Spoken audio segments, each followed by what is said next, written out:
सफल होगी तेरी आराधना।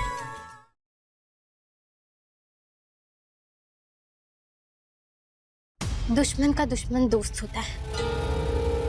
मैंने सबसे पहले मेनका दीदी को चुपके से किसी आलमगीर की हवेली में जाते हुए देखा था। फिर जिस दिन विनायक का जन्मदिन था,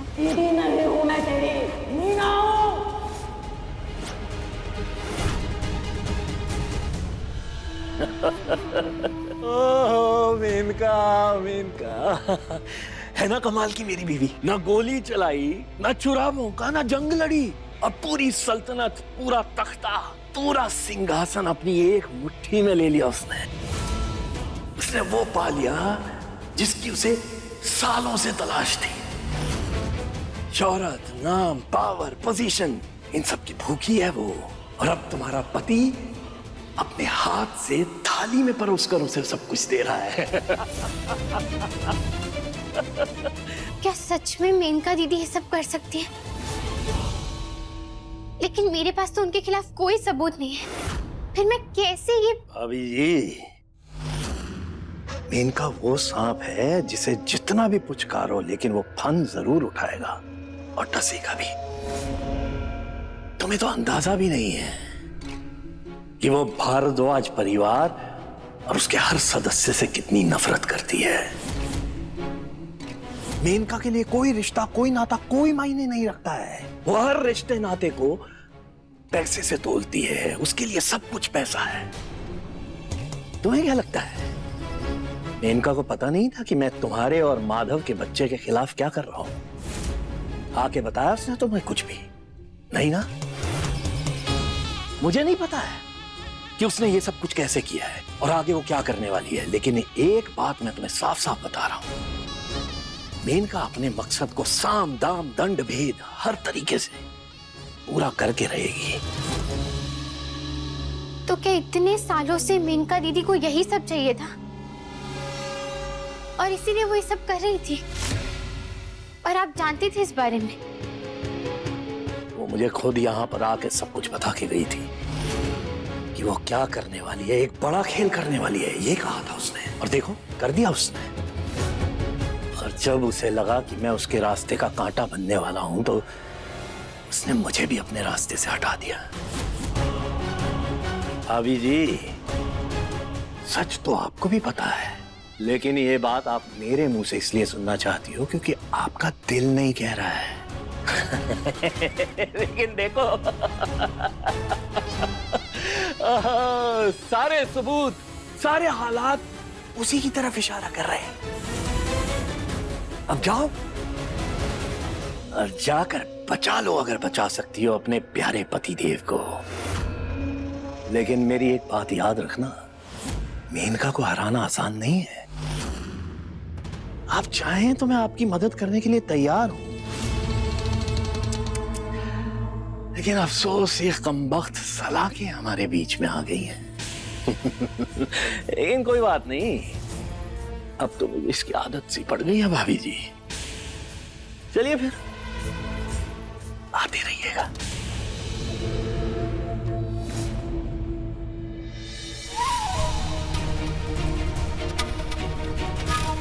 वो मुझे खुद यहाँ पर आके सब कुछ बता के गई थी कि वो एक बड़ा खेल करने वाली है, ये कहा था उसने, और देखो कर दिया उसने। भारद्वाज परिवार और उसके हर सदस्य से कितनी नफरत करती है। बचा लो, अगर बचा सकती हो अपने प्यारे पति देव को। भाभी जी, सच तो आपको भी पता है, लेकिन ये बात आप मेरे मुंह से इसलिए सुनना चाहती हो क्योंकि आपका दिल नहीं कह रहा है। साहब जी मेनका दीदी को बहन नहीं माँ मानते हैं। बिना सबूत के मैं उन्हें ये सच कैसे बता पाऊंगी? कोई यकीन नहीं करेगा मेरी बात पर। कल सुबह तो साहब जी अपना सब कुछ त्यागने वाले हैं। बापा, मैं क्या करूं अब? कैसे रोकूं यह अनर्थ?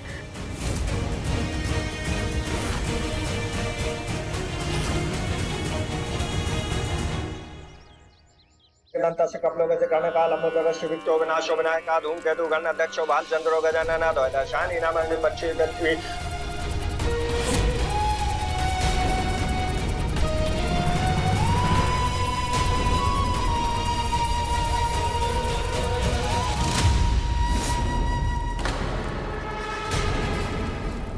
बाहर सब पत्रकार आ गए हैं। ठीक है, उन्हें बोलो कि बाहर वेट करें।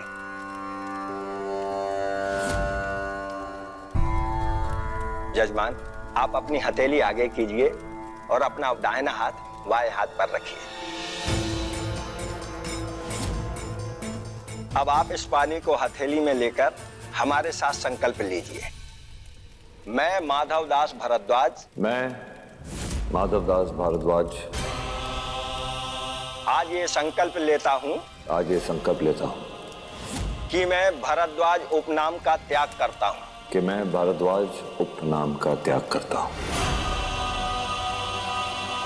अपने गोत्र, कुल और देवी देवताओं से क्षमा मांगते हुए इस परिवार से अलग होता हूं। मैं अपने गोत्र, कुल देवी देवताओं से क्षमा मांगते हुए इस परिवार से अलग होता हूँ।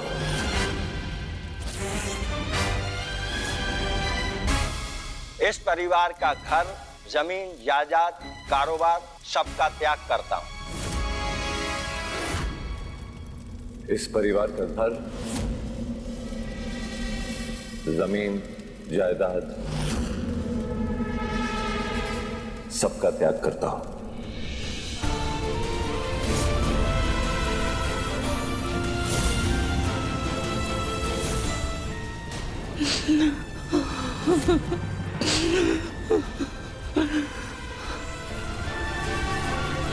अब आप ये जल हवन कुंड के पास अर्पित कर दीजिए।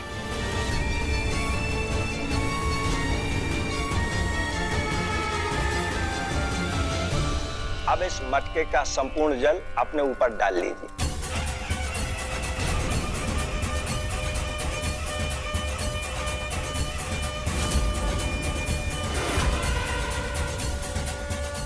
ओम गंगा चा जमुना चा गोदावरी सरस्वती नर्मदा सिंधु कावेरी जलेस्मिन् सन्निधिं कुरु।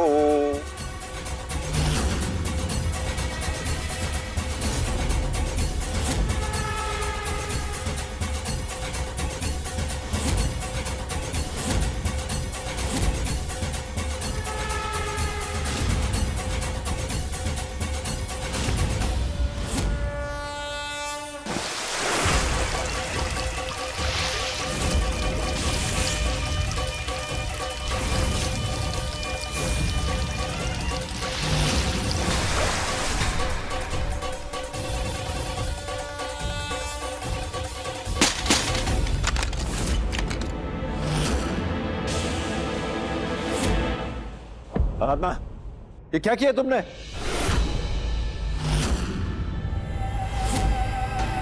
आराधना बेटा,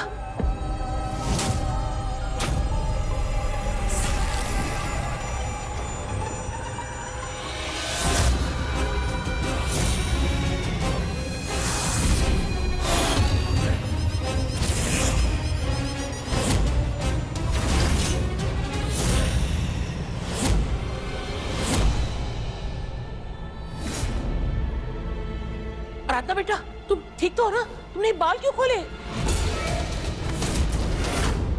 दादी? आराधना नहीं, मीना हूं मैं, मीना।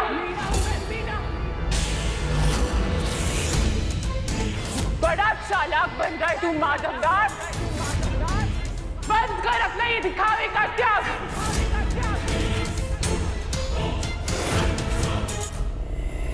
तुझे क्या लगा कि तू अपने ही घर की विरासत को अपने ही किसी को दे देगा और तू मेरे श्राप से बच जाएगा? नहीं, ऐसा कुछ नहीं होगा।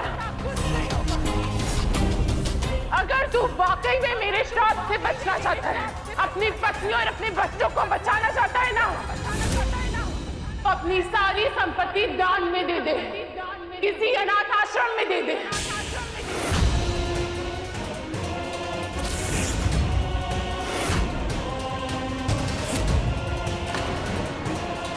अगर इस घर से किसी को भी ये संपत्ति प्राप्त होगी, वो इंसान भी मेरे श्राप का भागीदार बन जाएगा।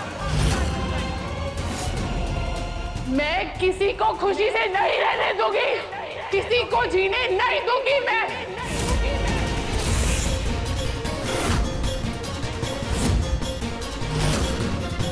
अगर तूने ये संकल्प पूरा किया ना, तो मैं सब कुछ बर्बाद कर दूंगी। हर कोई मेरे श्राप का भागीदार बन जाएगा।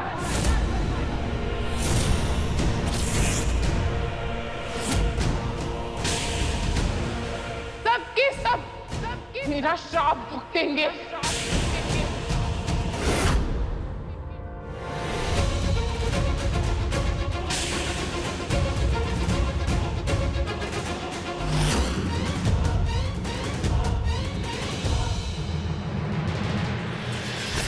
आराधना, आराधना, आराधना बेटा, तुम ठीक हो ना?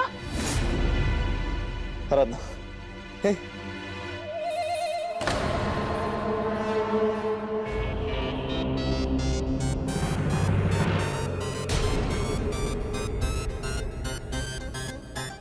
मैं यहाँ जमीन पर कैसे?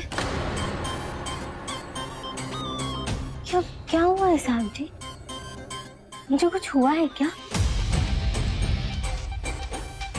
आप सब लोग मुझे इस तरह क्यों देख रहे हैं? तुम ठीक हो? कुछ हुआ तो नहीं ना तुम्हें? हाँ साहब जी, मैं ठीक हूँ।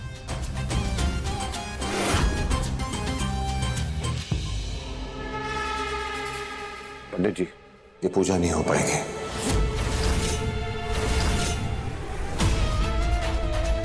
और वकील साहब, प्रॉपर्टी के पेपर्स ट्रांसफर नहीं होंगे। जो प्रॉपर्टी के पेपर्स है उन्हें खारिज कर दीजिए और जो भी फॉर्मेलिटी है उसे पूरी कीजिए।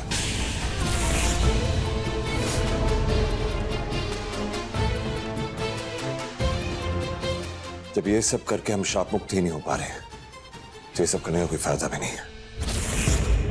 और वैसे भी मैं अपनी बहन की जिंदगी खतरे में नहीं डाल सकता।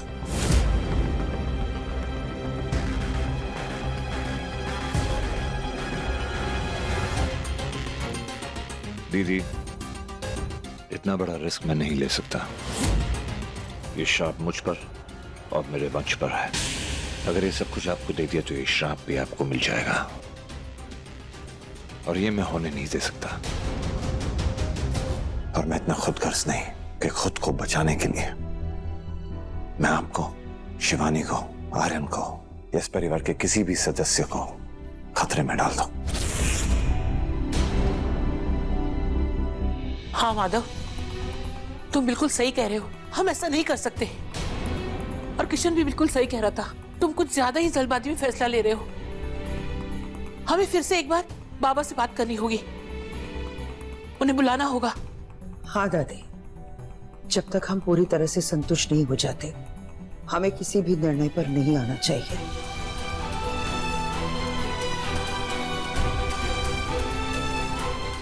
क्षमा प्राप्ति है, लेकिन ये पूजा आगे नहीं हो पाएगी पंडित जी। क्षमा कर दीजिए मुझे।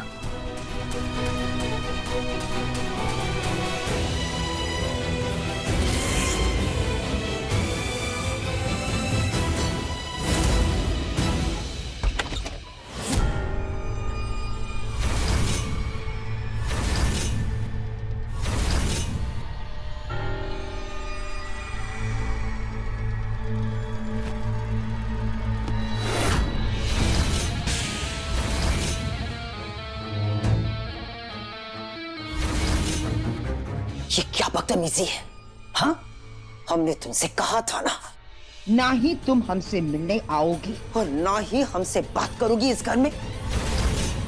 यहाँ क्यों आई हो? चलो निकलो यहाँ से, चलो हटो, निकलो यहाँ से। अरे रुक जाइए।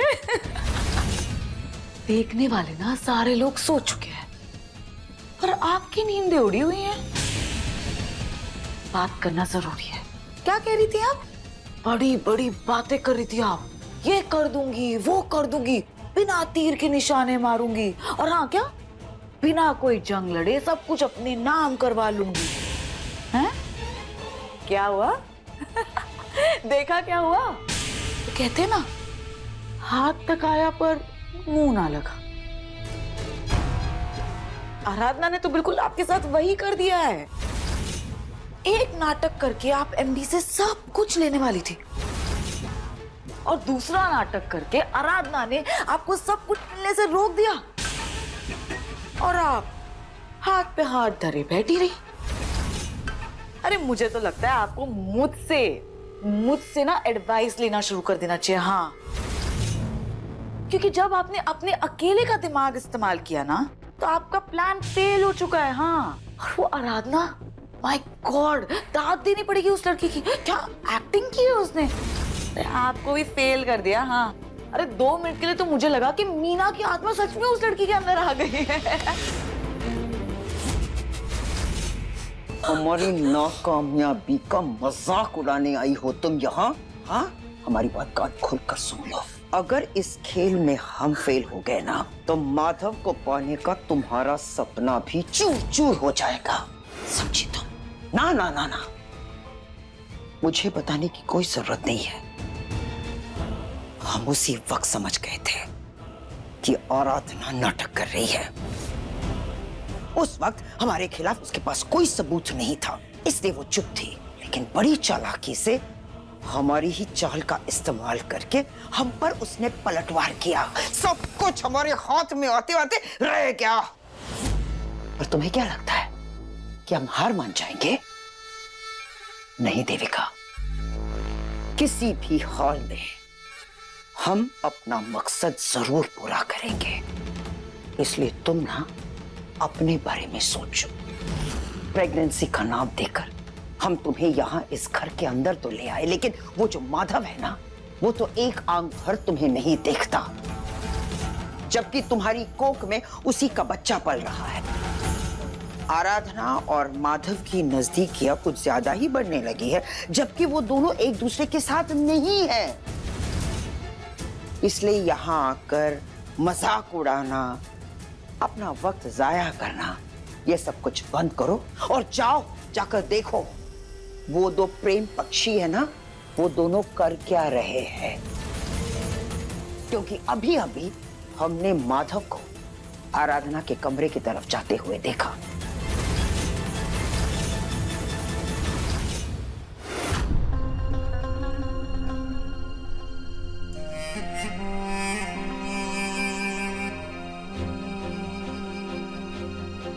तुम ठीक हो? तुम कहो तो मैं डॉक्टर को बुलाऊं? माफ़ कीजिएगा साहब जी, मैं आपसे और सबसे झूठ बोल रही हूँ, लेकिन मेनका दीदी को रोकना ज़रूरी था। बिना किसी सबूत के आप लोग उसे कुछ बोल नहीं सकती थी, इसीलिए मुझे झूठा नाटक करना पड़ा। आराधना, कहाँ खो गई? तुमसे कुछ पूछ रहा हूँ मैं। पर आप पूछ ही क्यों रहे हैं? जब मुझे कुछ याद ही नहीं है कि क्या हुआ था, तो फिर मैं आपको क्या जवाब दूं? सच में साहब जी, मुझे कुछ याद नहीं है कि क्या हुआ था, कैसे हुआ, मैंने क्या किया और मैं कैसे बेहोश हो गई। मुझे बस इतना पता है कि अभी मैं ठीक हूँ। कुछ समझ नहीं आ रहा मुझे आराधना कि ये सब हो क्या रहा है हमारे साथ और क्यों हो रहा है। अरे मैं तो सबको त्यागने के लिए तैयार था, फिर भी तुम्हारे साथ ये सब हो गया। पता नहीं क्या करूंगा।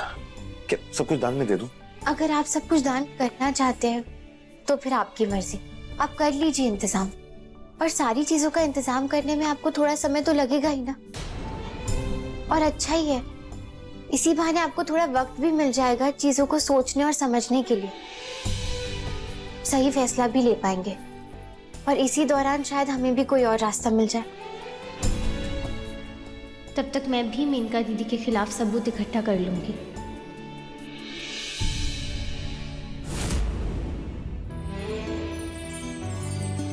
एक ज़ेरॉक्स का कम पड़ गया, तुम्हारी पूरी जिंदगी मेरे इर्द गिर्द घूमने लग गई। पूरी जिंदगी तुम्हारी मैंने उथल पुथल करके रख दी आराधना। क्या? और नहीं तो क्या। ना तो मैं उस दिन ज़ेरॉक्स करने के लिए उस दुकान पे आता जहां तुम बैठी थी, ना वो ज़ेरॉक्स होता, ना मैं तुम्हें मिलता, ना तुम मुझे मिलती, ना तुम्हारी किस्मत मेरे साथ जुड़ती आराधना, और ना ही तुम्हारी ये हालत होती। और हमारे भाग्य तो हमारे जन्म से ही बापा ने जोड़ दिए थे। वैसे भी मुझे भी कहाँ पता था कि मैं आपके बच्चे को जन्म देने वाली माँ बन जाऊंगी। इसीलिए हमारा मिलना तो मुकद्दर में ही था। हाँ, मैं हूँ मुकद्दर का सिकंदर। जो मेरी किस्मत में लिखा होता है वो तो होता ही है, जो नहीं लिखा होता वो तो डेफिनेटली होता है। ये कैसी बातें कर रहे हैं आप? कोई पिक्चर चल रही है क्या जो आप ऐसे डायलॉग मार रहे हैं? अरे मजाक कर रहा हूँ यार। हर बात को तुम इतना सीरियसली ले लेती हो। ऐसे बेकार मजाक करेंगे तो कोई क्यों हंसेगा? मुझे बिल्कुल हंसी नहीं आई। Hello, my sense of humour is quite good, okay? अच्छा, स्वतःची स्तुती करून स्वतःच हवेत उडत आहे। मुझे मालूम है कि जब मुझे ना कुछ बताना होता है तो तुम मराठी में गालियां देने लग जाती हो। आप भी तो मुझे अंग्रेजी में सुना रहे थे ना? सुना नहीं रहा था, बता रहा था। मैं ये कह रहा था कि मुझसे अच्छा कोई मजाक नहीं कर सकता। समझे? हंस क्यों रही हो? अरे तो अभी इतना बढ़िया मजाक जो आपने किया, आप जैसे सड़ू बुढ़े खुसट जिन्हें मजाक का मतलब तक नहीं पता, वो कह रहे हैं कि मुझसे अच्छा मजाक कोई नहीं कर सकता। सड़ू खूसट और बुढ़ा तो मैं बिल्कुल नहीं हूँ। रुकिए 1 मिनट, ये लीजिए आप, आईना कभी झूठ नहीं बोलता, देखिए। सीधी तरह पकड़ो गले से।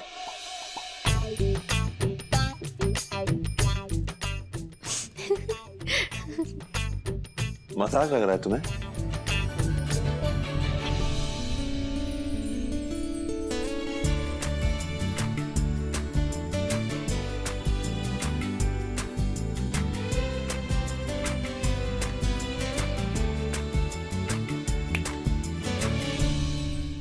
बहुत हंस रही हो तुम आजकल आराधना।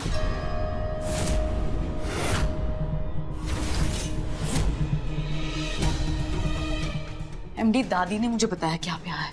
इतनी चिंता हो रही थी मुझे आपकी, मुझे लगा कि इस आराधना में फिर से वो मीना या कोई आ ना जाए और आप पे हमला ना कर दे। रात बहुत हो गई है, अब मैं सोने जा रही हूँ, तो आपको भी अब अपने कमरे में जाना चाहिए।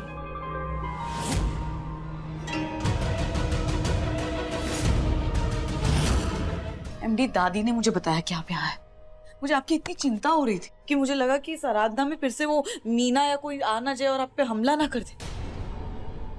लेकिन नहीं, वो तो यहाँ पे आपकी पत्नी बनकर हंस रही है, खिलखिला रही है। नाटक तो नहीं कर रही थी तुम, ताकि एमडी तुम्हारी चिंता करे, तुम्हारे पीछे पीछे घूमे? मुझे साहब जी के लिए कोई नाटक करने की जरूरत नहीं है, और ना ही मैं ऐसा रिश्ता चाहती हूँ जिसे जबरदस्ती निभाना पड़े। आज रात आप इसी के कमरे में रहने वाले हैं क्या? आपने मुझसे शादी का वादा किया है, मेरे मंगेतर हैं आप, मुझसे वादा करके आप इसके साथ हैं। क्या चल रहा है आपके दिलो दिमाग में? रात बहुत हो गई है, अब मैं सोने जा रही हूँ, तो आपको भी अब अपने कमरे में जाना चाहिए।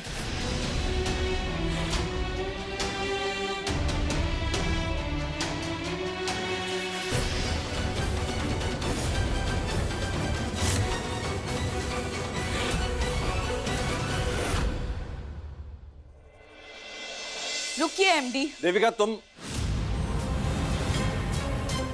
कुछ समय के लिए आपको उन्हें और उनके बच्चे को सही सलामत अपने साथ रखना ही होगा। सब कुछ समझ में आ रहा है मुझे। कैसे आराधना को चोट लगी, थोड़ी तकलीफ क्या हुई उसे, आप तुरंत सब कुछ त्यागने को तैयार हो गए। आपका नाम, आपका वजूद, आपका सब कुछ, और अब आपको लगा कि उसे कुछ हो ना जाए तो आप उसके कमरे में चले गए। आखिर क्या चल रहा है आपके दिलो दिमाग में एमडी, बताइए मुझे। आपने मुझसे शादी करने का वादा किया है कि नहीं? हाँ, आप ही के लिए तो मैं इस घर में रह रही हूँ, सिर्फ और सिर्फ आपके लिए। I love you MD, I really love you so much।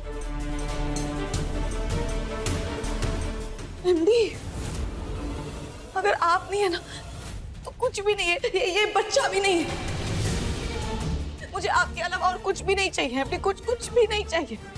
अगर आप मुझे ऐसे ही हर्ट करना चाहते हैं ना तो मुझे बता दीजिए प्लीज। आपके अलावा मुझे और कुछ नहीं चाहिए MD, कुछ भी नहीं चाहिए। नहीं देविका, ऐसा कुछ नहीं, जैसा तुम सोच रही हो वैसा कुछ नहीं है, वैसा कुछ नहीं कर रहा हूं मैं। लेकिन हाँ, पिछले कुछ दिनों में कितनी प्रॉब्लम्स आई हैं, सब परेशान है घर में, और उन सब की वजह सिर्फ मैं हूं। रिलैक्स करो, अपने कमरे में जाओ, मुझे भी थोड़ा आराम की जरूरत है। रिलैक्स।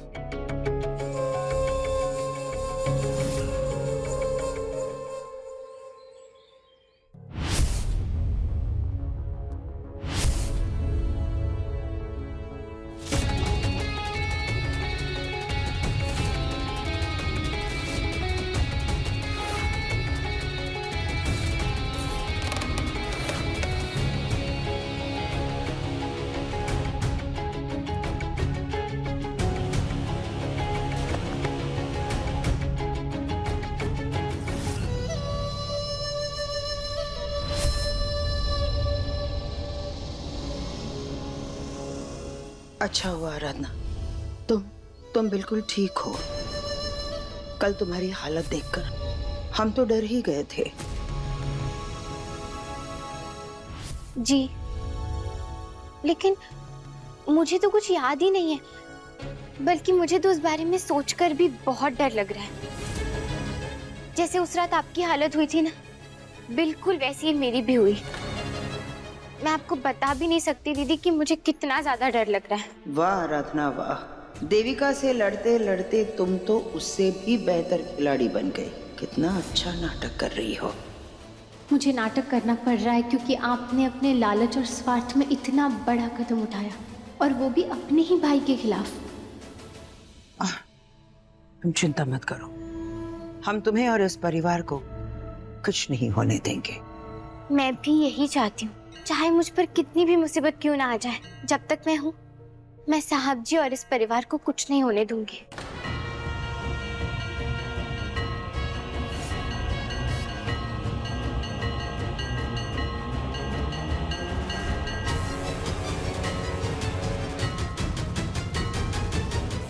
प्रशांत जी सही कह रहे थे, मेनका दीदी का झूठ पकड़ना इतना आसान नहीं है। अब मैं क्या करूं? ये जो भी कर रही है वो जरूर उस हवेली के राज से जुड़ा है, नहीं तो वो छुपकर वहां नहीं जाती। उस दिन तो मैं कुछ पता नहीं लगा पाई, लेकिन इस बार मैं कोई ना कोई सुराग जरूर ढूंढ कर रहूंगी।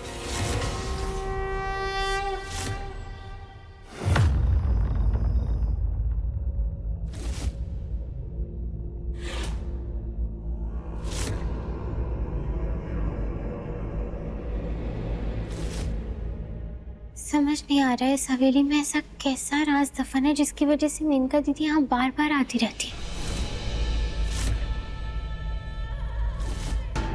यहाँ तो सब कुछ बंद पड़ा हुआ है, ऐसा तो कुछ दिखाई नहीं दे रहा।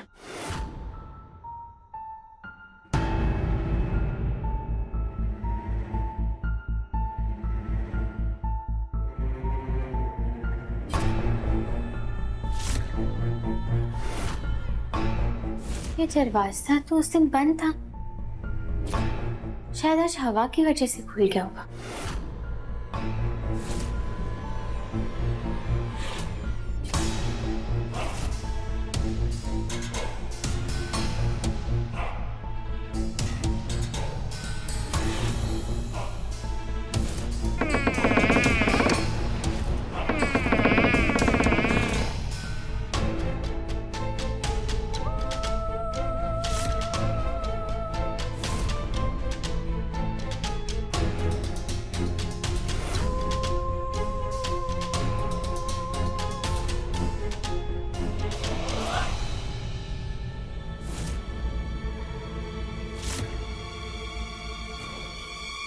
यहाँ रोशनी कैसे? उस दिन तो बिल्कुल अंधेरा था।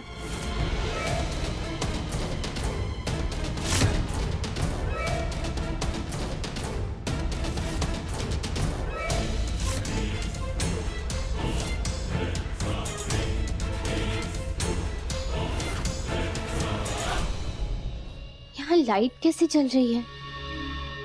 कोई रहता है क्या यहाँ पर?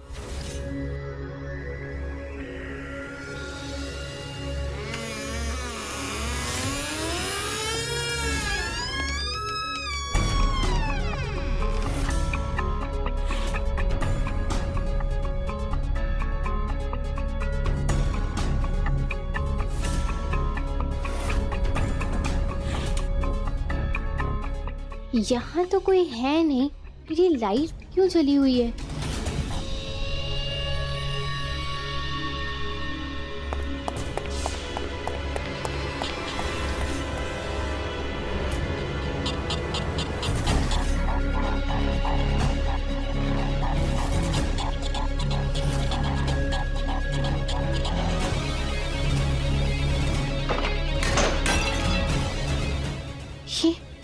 ये आवाज कैसी है? इसका मतलब है कि हवेली में कोई है।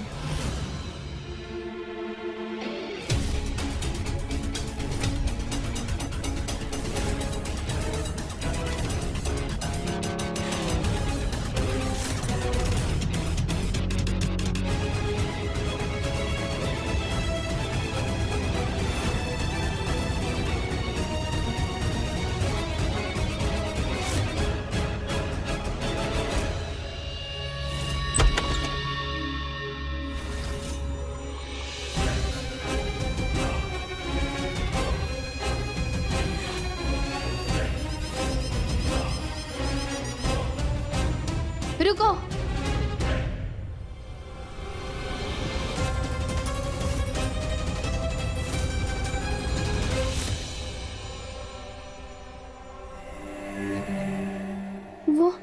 वो इंसान, इसका मतलब या तो यहाँ पर कोई रहता है या फिर कोई आया था। आखिर इस हवेली का राज क्या है?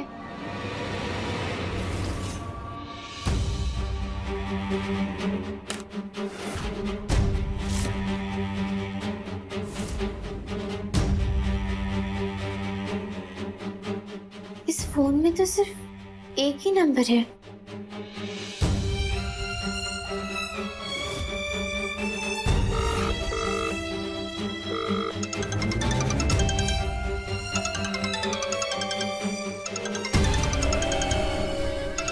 सवेरे तो हम मिलकर आए थे, दोबारा फोन क्यों आ रहा है?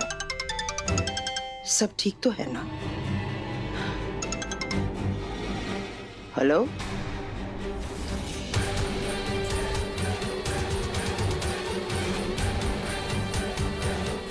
क्यों फोन किया? हेलो, कोई बात है क्या? हम पूछ रहे हैं ना, जवाब तो दो। यानी मेरा शक सही था, ये इंसान जो कोई भी है मेनका दीदी को जानता। कहीं मेनका दीदी इसी इंसान से मिलने तो यहाँ नहीं आती? हेलो, हमारी आवाज आ रही है कि नहीं? अब क्या करूं? अरे कुछ तो बताओ। अब ठीक है, तुम परेशान मत हो ना, हम अभी आ रहे हैं।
मैंने कहा था ना, मैंने मेनका दीदी को यहाँ आते हुए देखा है। विनायक के अन्नप्राशन वाले दिन के पहले भी ये यहाँ आई थी। बताइए दीदी, आप क्यों आती रहती हैं यहाँ पर?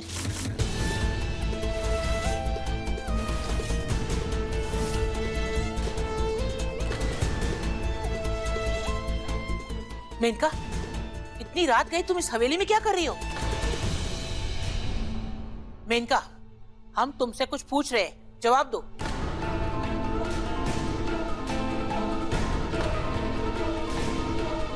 मेनका,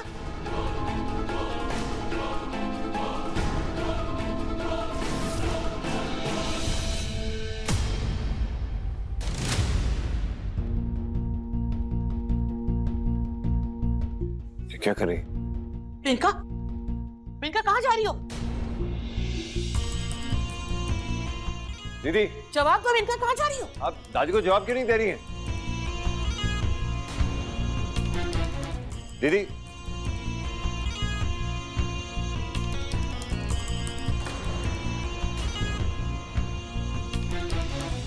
जरूर ये मेनका दीदी अब कोई नया नाटक कर रही है। दीदी मेरी बात सुन, कहाँ जा रही है? दीदी, दीदी, मेनका दीदी, आपको मेरी आवाज सुनाई दे रही है ना? दीदी! मेनका, क्या हो गया तुम्हें? तुम ठीक तो हो? कुछ बोल क्यों नहीं रही मेनका? मेनका, जवाब दो।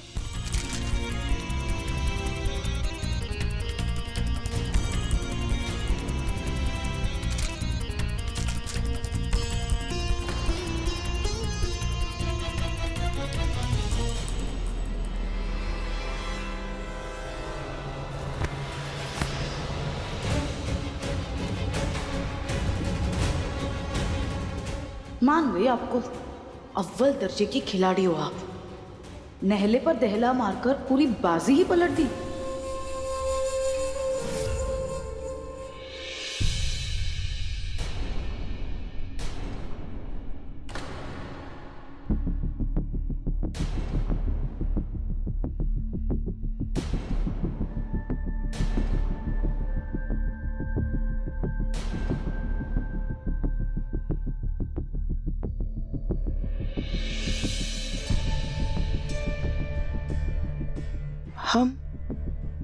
हम यहाँ कैसे आ गए?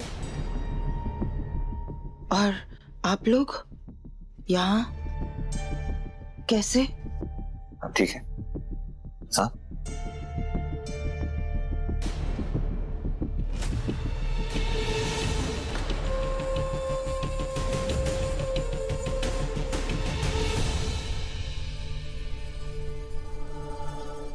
मेनका दीदी, कहीं आपके अंदर उस मीना की आत्मा फिर से तो नहीं आ गई है? या फिर आप नींद में चलकर यहां तक पहुंच गए?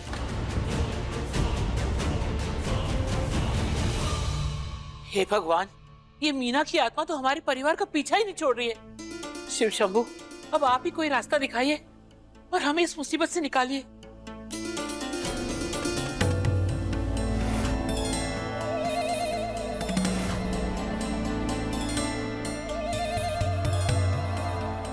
साहब जी, वो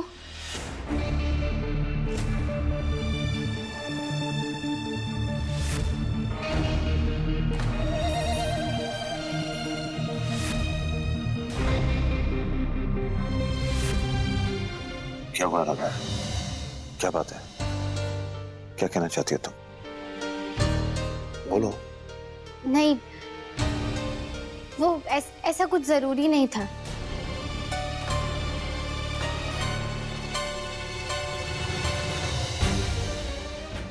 अगर साहब जी को फोन की बात बताई तो दीदी उस बात से भी इनकार कर देंगी और सबकी नजरों में मैं झूठी बन जाऊंगी। अभी ये बात छुपाने में ही भलाई है। ये सब इस हवेली की वजह से हो रहा है, सब। लेकिन अब बस लगता है मुझे इस हवेली को तोड़वाना ही पड़ेगा। इसका नामो निशान मैं मिटा दूंगा।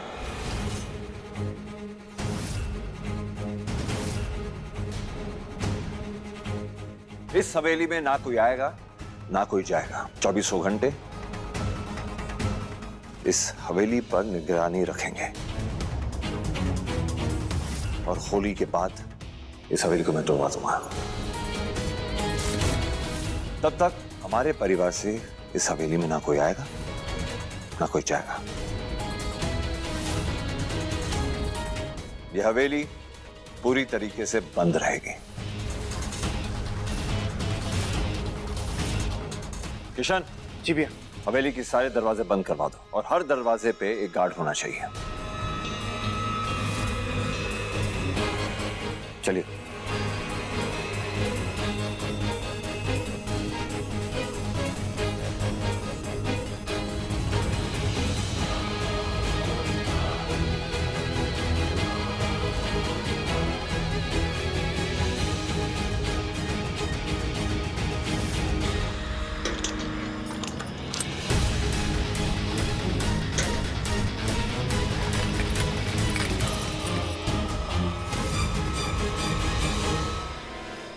वैसे आज तो शागिर्द ही गुरु को मात देने वाला था। वो तो आप जैसे तैसे बच गई। मैंने बचा लिया आपको। अब इतनी मदद के बदले आप मुझे इतना तो बता ही सकती हैं कि ऐसा कौन सा राज है आपके हवेली में और आपके दिल में, जो आप सबसे इतना छुप छुपा कर इतने खतरे मोल लेकर वहां बार बार पहुंच जाती हैं। हम जैसे तैसे नहीं बचे, हमने अपनी बुद्धि का इस्तेमाल किया है। मैंने कहा कि चालाकी को अच्छे अच्छे मात नहीं दे सकते। क्या कह रही थी तुम? तुमने हमारी मदद की।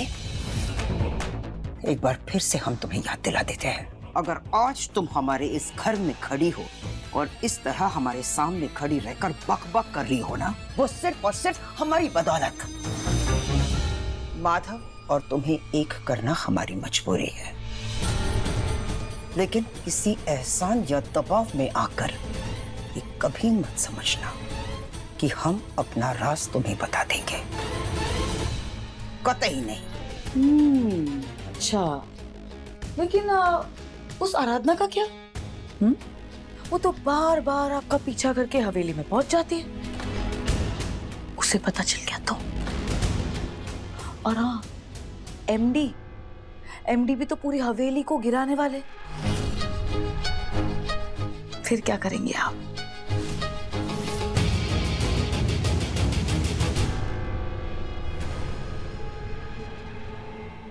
आराधना को सब कुछ तभी पता चलेगा ना जब उसे अपने कामों से फुर्सत मिलेगी। कल होलिका दहन है, उसके बाद है होली। माधव यही कह रहा था ना कि होली के बाद वो हवेली टूटेगी। जब पूरा परिवार होली खेलने में व्यस्त रहेगा, उस वक्त हम जाएंगे उस हवेली के अंदर, अपने राज को हटाएंगे, उसे सुरक्षित करेंगे। किसी को इस राज के बारे में कभी पता ही नहीं चलेगा। साहब जी ने हवेली को बंद करके वहाँ सख्त पहरा लगवा दिया, तो ना ही कोई वहाँ से अंदर जा सकता है, ना ही कोई बाहर आ सकता है। खुद मेनका दीदी भी नहीं। होना हो मेनका दीदी का राज अभी भी उस हवेली में ही है, और वो इंसान जो कंबल में छुपा हुआ था वो भी हवेली में ही बंद है और अब बाहर आ भी नहीं सकता। होली के बाद साहब जी हवेली को गिराने वाले हैं। मुझे पूरा यकीन है कि जरूर इस बीच मेनका दीदी कुछ ना कुछ तो करेंगे। मुझे उनसे 2 कदम आगे रहकर उनके राज का पता लगाना ही होगा।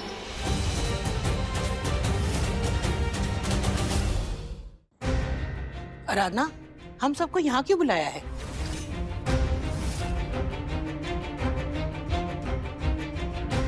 दादी, मैं सोच रही थी कि क्यों ना हम लोग इस बार होलिका दहन की पूजा उस हवेली में करें।